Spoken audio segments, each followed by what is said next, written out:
আমাদের যেমন খুশি সাজো প্রতিযোগিতার যে প্রতিযোগিতাটি এখানে উপস্থিত হয়েছেন, এখানে দেখা যাচ্ছে বেহুলা লক্ষিন্দর সেরেছেন।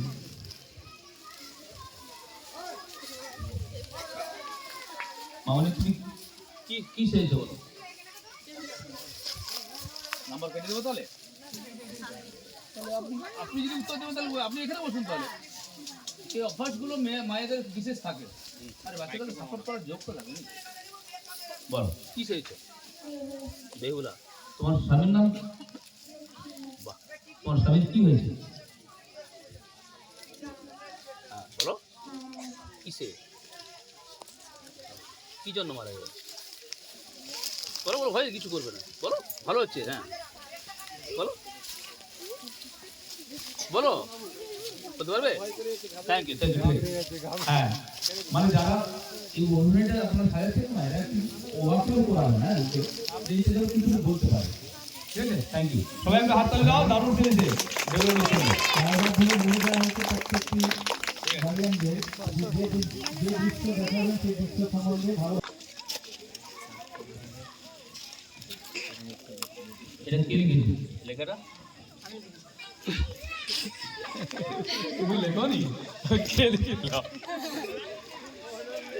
তুমি অর্ধেক লিখলে। আমরা চাষ করি আনন্দে মাঠে মাঠে, আর বাকিটা নেই।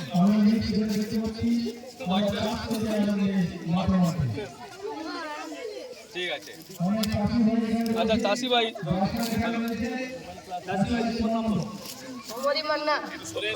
তুই কি চাষি ভাই নাকি? আচ্ছা এটা কি চাষ করবো দেখি? কি চাষ বললে? আমন চাষ? সত্যি? কি চাষ? কি চাষ? এটা এখন এই সময় আমন চাষ হয়? এটা তো আমন চাষ নয়। কি চাষ দর্শক? এটা বড় চাষ বলা হয়। কি চাষ? বড় চাষ। সারা শুনছি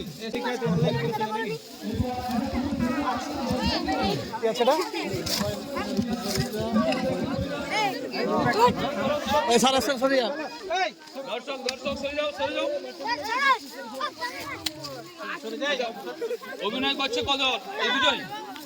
এই দুজন তো? একটু অভিনয় করে দেখাও কি করছে। উপকারিতা উপকারিতা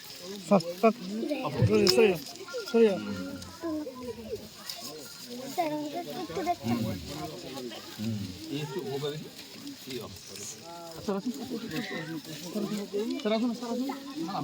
দেখুন দেখুন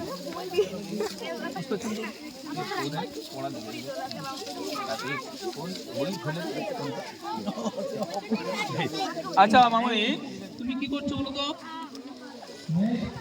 ফোন দেখছো, আর কি করছো? গেম খেলছো। বা তোমার সামনে কি পড়ে আছে? বইটা কি করছে? ওরে বাবারে, পড়তে ভালো লাগে না, ফোন দেখতে ভালো লাগে? আচ্ছা বইটা যে খোলা আছে, তাহলে বইটা কে পড়ছে? কেউ না? তাহলে মাস্টারমশাই কালকে কি বলবে তোমাকে? হ্যালো বলো, মাস্টারমশাই কি বলবে কালকে? কিচ্ছু বলবে না? বাহ বাহ বাহ, ধন্যবাদ। হ্যালো, আচ্ছা মামনি তুমি কি করছো?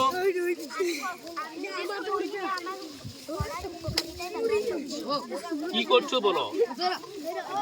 হ্যাঁ স্টপ, বলো বলো বলো বলো। ফোন নিয়ে পড়া করছো? কোন ক্লাসে পড়ো? ফোনে পড়ো? ফোনে পড়া দিচ্ছে মাস্টারমশাই? ও ফোন থেকে কবিতা তুলছো? হ্যালো, কি কবিতা? স্বল্প কল্পনা ও শব্দ কল্পনা। কার লেখা? সুকুমারের অন্য একটা কবিতা নাম বলে দিই।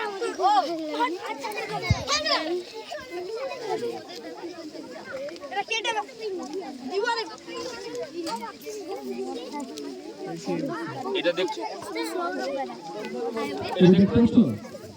দেখি দেখি দেখি না দেখতে পাচ্ছ না সত্যি? ও না, এই নাটক এই জন্যই তো দরকার। তুই নাটক করছো আমি জানি, তুই নাটক করছো আমি জানি, সেই জন্য স্যার আমাকে ঠেলা দেখতে পাচ্ছ না তো? আচ্ছা তুমি তাহলে কিসের অভিনয় করছো বলো? ভিখারি অভিনয় করছো। ভিখারিরা কি করে? ভিক্ষা মাগে বসে। কোথায়? তারা কোথায় বসে? ফুটপাতে। তো হঠাৎ তুমি ভিক্ষা করছো কেন? দুটো একসঙ্গে? যক্ষা দুটোই? আচ্ছা আচ্ছা ঠিক আছে। তবে শোনো, গুরুকুল পাঠশালার পরিচালনা সমিতির সভাপতি, প্রাক্তন প্রধান শিক্ষক সাউরি ভোলানাথ বিদ্যাপীঠ, বহুমান ভাজনে মাত্র 4 বছর আমি ঘরে ছিলাম। 1996 সালে আমি রিটায়ার করি। সেই রিটায়ারমেন্টের মাত্র 4 বছর কি 6 বছর হবে না? সেই এখানে আবার আমি গুরুকুলে ফিরে আসি। গুরুকুলে দীর্ঘদিন থাকি। দীর্ঘদিন থাকতে থাকতে আমার এখানে আমার নিজের ভাই চিত্তরঞ্জন দাস, সে এখানে শিক্ষকতা করছিলেন। একদিন এখানে আমরা হঠাৎ দেখলাম সকালে উঠে এখানে কল টিপতে টিপতে হঠাৎ এরকম তিনি চিতে পড়ছেন। তখন আলোক মামলে একটি আমাদের গুরুভগ্নী, সে এখানে সেবিকা ছিলেন, তিনি বলছেন ধরো ধরো চিত্তমুখে ধরো। এই করে তিনি যেই ধরলেন, তারপর সেই গুরুকুল পাঠশালার মাটির ঘরের সামনে একটা খাট ছিল, সেই খাটে শুয়ে দিলেন। সেইখানে শুয়ে তিনি একবারে অজ্ঞান হয়ে গেলেন। আমি ভাবলাম হয়তো চিত্ত বাঁচবে, কিন্তু চিত্তকে তখন অন্যান্য গুরু ভাই নিয়ে গেল বেলদা হসপিটালে। সেইখানে আমি গেলাম দুপুর প্রায় 1টা দিকে। সেখানে গিয়ে দেখলাম একটি সাদা কাপড় চিত্তের গায়ে চাপা, চিত্ত আর নাই। সেই থেকে ভাই আমার নাই, আমার ভাই নাই। সে থেকে গ্রামের স্কুলে, আমাদের গ্রামের স্কুলে অনেক দান করেছে। একদিন রাস্তায় এসেছিল, সে বললো আমি বহু উপকার করেছি, বহু মানুষের উপকার করেছি, কিন্তু আমি 100 টাকা চাইলাম, কেউ আমাকে দিল না। দাদা আমাকে বললো, দাদা তোমার টাকা আছে দিবে, আমাকে 50টা টাকা দাও না।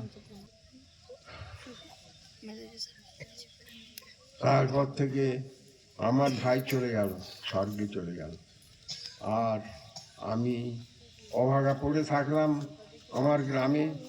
এখনো পর্যন্ত বেঁচে আছি। যতটুকু পারি আমি গ্রামের সেবা করি। আমি সেবা করতে গিয়ে দেখি যে অনেকে আমাকে বলে এ কি করবে, এবং এখনো গ্রামের সেবা চালিয়ে যাই। আমার মাঝে মাঝে ইচ্ছা জাগে